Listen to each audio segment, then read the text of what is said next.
Assalamualaikum Baraya. Gimana kabarnya Baraya hari ini? Mudah-mudahan dalam keadaan sehat dan dilimpahkan rezekinya. Hari ini Masak Yuk mau berbagi resep sop ayam tahu yang simple, praktis dan cocok dimakan kapan aja. Semua bahan-bahannya sudah Masak Yuk tulis ya. Pertama-tama, Masak Yuk potong-potong dulu semua bahan-bahannya.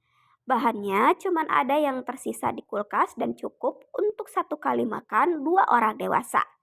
Lanjut, rebus dulu paha ayamnya selama 10 menit dan tumis bawang putih, bawang merah, juga jahe sampai harum. Lanjut, tambahkan air, pindahkan ayam rebus tadi dan rebus kembali selama 10 menit. Tambahkan tahu, tomat, seledri, daun bawang, micin, gula, ladaku dan juga penyedap. Aduk